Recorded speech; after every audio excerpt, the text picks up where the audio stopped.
since wala dito ang taga-BARM, may kopya ka ba nun ng MC na yon? Yes, sir. I have. Yes, Mr. Chair. Okay. Now, second, ma'am, considering that BARM is also considered as LGU, malinaw po dito, ma'am, sa DBM, mismo circular. Di ba may mga limitations? Sir, may mga limitations on the use of LGSF, di ba? Correct po, Mr. Chair. Pati yung quarterly reporting, nandun Yes po po, nakasimple. they're required for quarterly reporting of the Quarterly utilization. reporting. Malinaw po yun, attorney. Now, you mentioned about that you only covered the releases, tama? Yes, Mr. Chair. So, sino yung in charge doon sa sa audit on the implementation and use of funds? The concerned resident auditors of the various local government units, Mr. Chair. Doon na sa baba. Yes, Mr. Chair. Okay, nagsasabit ng report sa inyo. Okay. No, sir. No, sir. No? It's included in their reports, in their separate annual audit reports. They have their own annual audit Eh, reports. ganito lang po, attorney. Matanong lang po kita. So, yung office mo is not conducting special audit or fraud audit? Hindi po, Mr. Chair. So, sino po? For the regional officer, For the regional office, for the regional offices, sir, we have a separate division. We have the fraud audit division who will conduct the fraud audit or special audit in case po na magkaroon po ng instruction to conduct the same. Sino yung in charge doon sa fraud audit?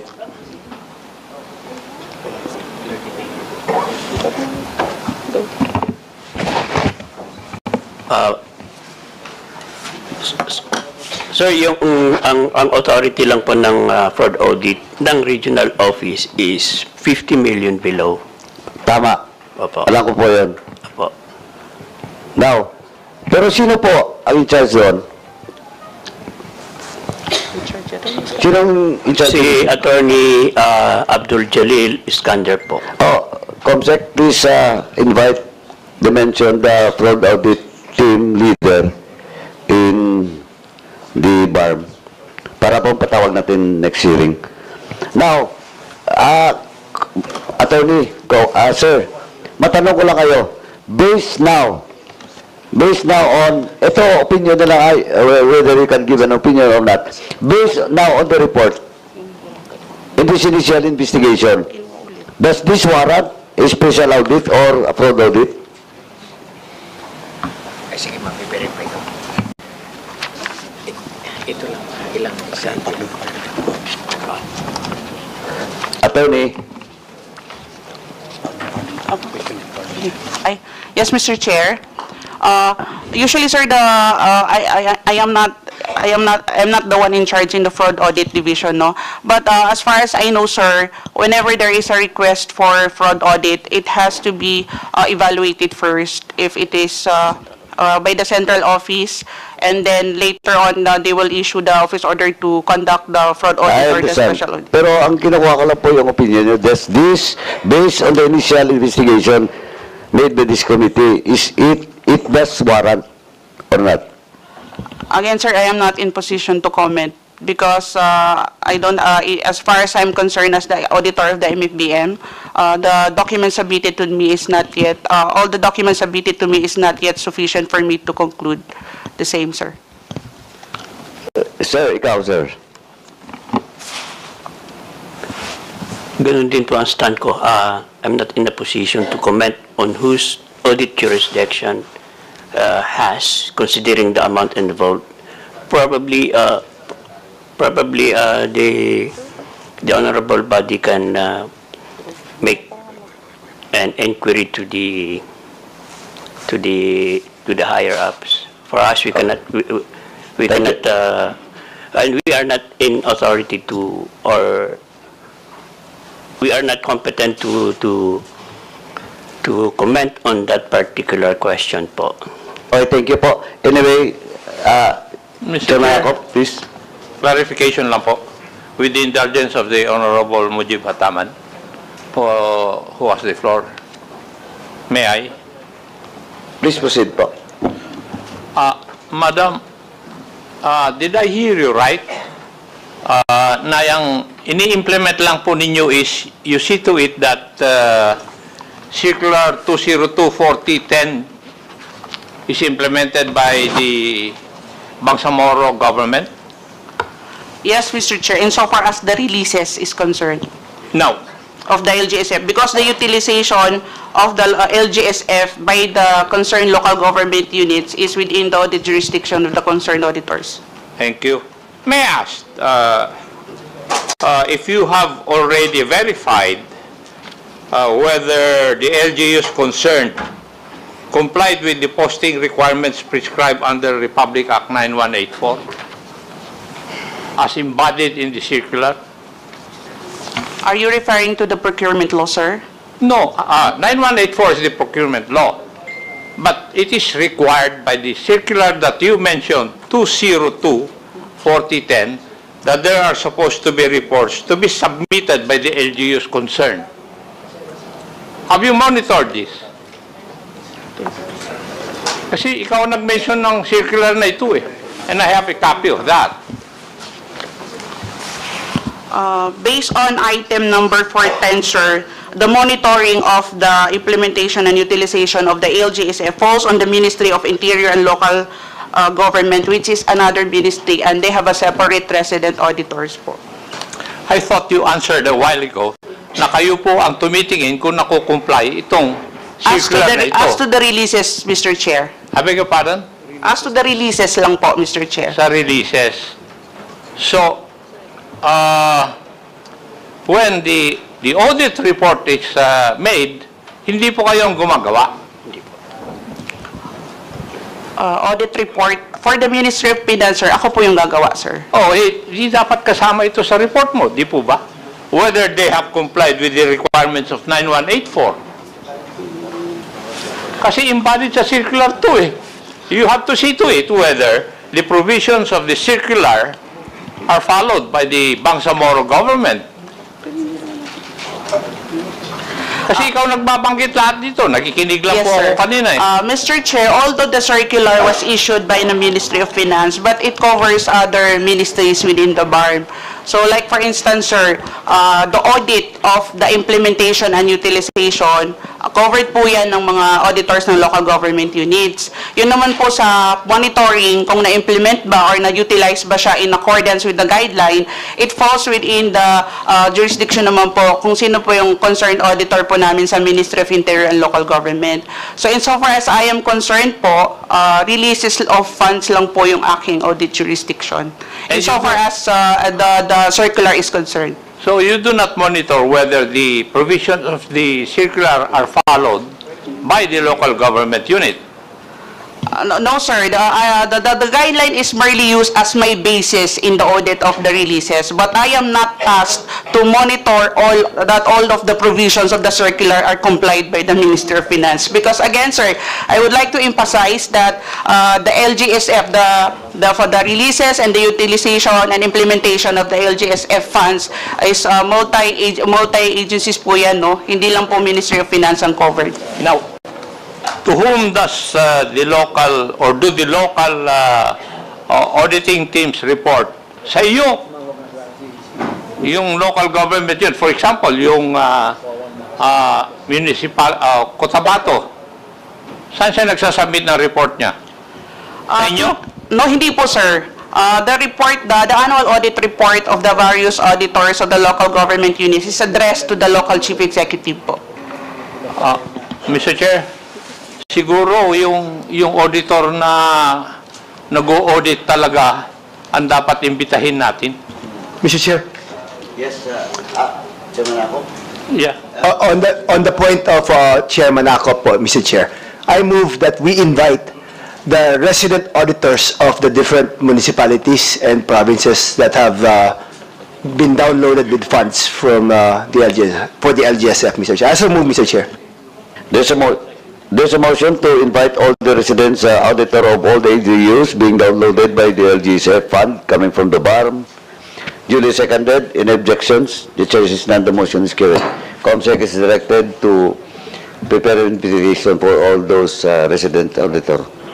Thank you, Mr. Chair. Please May proceed. I ask, Please proceed, Chairman Akop. Madam Auditor, hindi naman kayo concerned siguro dito dahil sa mga sagot po ninyo. Pero may alam na po ba kayo na nag-submit ng AOM yung mga resident auditors ng mga LCEs? Mr. Chair, I cannot comment on that because I don't have personal knowledge as of now. Okay. Kasi naaawa ako dun sa mga kwan sa mga local government units na tumanggap. Kung totoo yung sinasabi na ibinalik, kagaya ng sinabi ni Attorney Torrena kanina, na ibinalik yung ibang amount, ay kawawa sila. You know why? Kasi if you look at the circular na binabanggit po ninyo, Madam, kanina, under Section 8.0, yung responsibility and accountability, the responsibility and accountability in the implementation of programs and projects and proper utilization and disbursement of the LGSF shall rest upon the LCE. Wawa sila. Oo. Kaya kawawa yung mga local chief executives na tumanggap nito at hindi nila maisagawa yung project mismo. Kung totoo yung mga reports na naibabalik yung portion o malaking portion ng mga natanggap nila na LGSF. Because pursuant to the circular, sila po ang may accountability at responsibility, yung local chief executives. Thank you, Mr. Chair. Thank you, Chairman Akop. Yes, Vice Chair Flores. Mr. Chair, in addition to my earlier motion, Mr. Chair, may I move that we also invite, in our next hearing, Mr. Chair, the COA in charge for the fraud audits, Mr. Chair, from the national office, Mr. Chair. Second. There's a motion to invite in the next hearing the in charge of the fraud audit in central office. Duly seconded. Any objections? The chair is none. The motion is carried. Mr. Chair. COMSEC is directed to prepare invitation for the said COA official. Please proceed. Mr. Chair, I also would like to request the committee to invite also the branch managers of the land bank. Are they here? Land Bank, regional kayo, no? Land Bank? Sa region? Okay. Region, wala dito. Oh, sige, please proceed. But just in case we might be overwhelmed with the number, Mr. Chair, may I know how many branches are serving the BARM from Land Bank? Because the point, Mr. Chair, is that I want to also check on the releases of these funds, Mr. Chair. Land Bank? Ilan bang yung branch daw? Good afternoon, Mr. Chair. So as of now po, yung parang po sa Cotabato City pa lang po yung meron kami doon na 5 branches. Pero i-double check po namin dito sa iba pa pong area na covered po ng BARM. Then we will give po the full list of the branches covering the BARM areas. So, may 5 sa Cotabato. Tama po ba? Opo, meron po. Yung sa may city po mismo, within the BARM Sa City of area. Cotabato. Opo, pero Actually, Mr. Chair, I'm just really interested in the branches where LGUs have accounts with. Kasi, like, let's say in Cotabato, if you have 5 branches, hindi naman lahat doon dealing with the LGU. So, can we request, before I move that they be invited, can we request from Land Bank to provide us with a list of branches where LGUs have accounts, Mr. Chair, para ma-limit natin yung number of invitees na lang po. In the Bangsamoro. Yes, sir. Mr. Chair. Land Bank?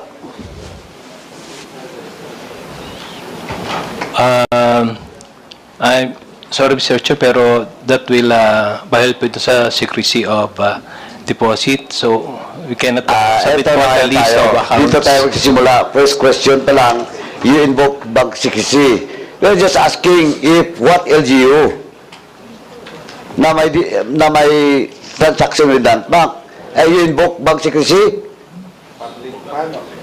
No, hindi natin pinag-usapan dito yung pondo. We're just asking about the list of all LGUs sa Land Bank. this will be may problema kayo dito. Ako, believe you me, kahit saan tayo pumunta. We're just asking you to comply with all LGUs na may banks, transaction with your banks. That covers in the BARM.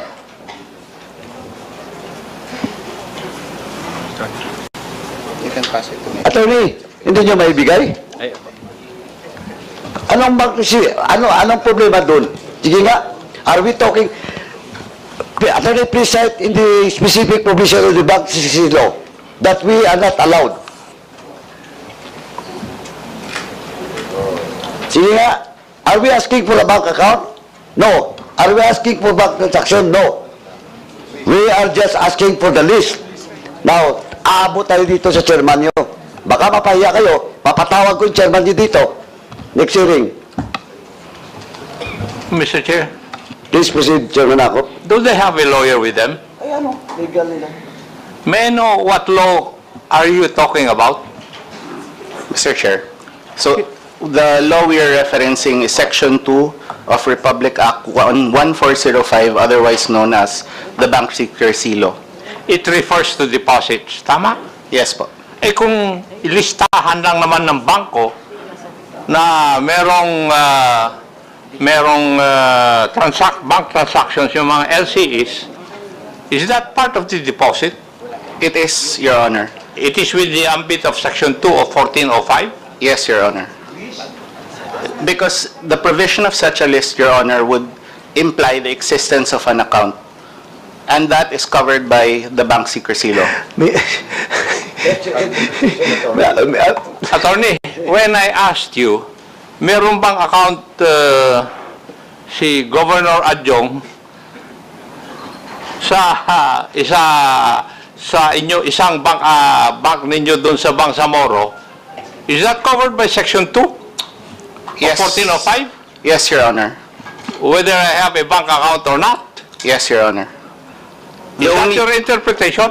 It's not our interpretation. Whose interpretation is that? It is the position of the Office of the Government Corporate Counsel that advised us that even the mere existence of a bank to confirm that there is the mere existence of a deposit account with a branch is already invoking the absolute confidentiality of the Bank Secrecy Law, Your Honor. But the exception, of course, is if the good governor would give his written permission. We know that. Yes, We know that. Sa dami ng investigasyon namin dito na ginagawa, alam na namin yun eh.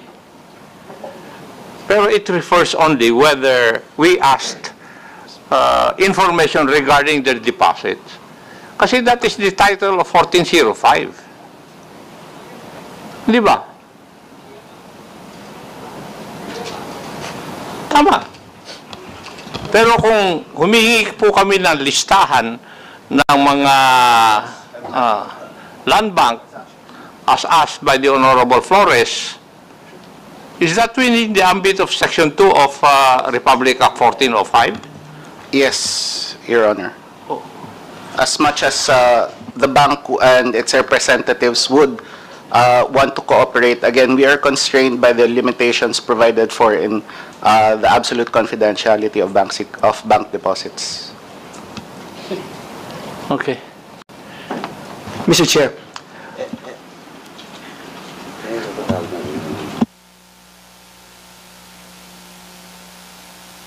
Ganito na lang po.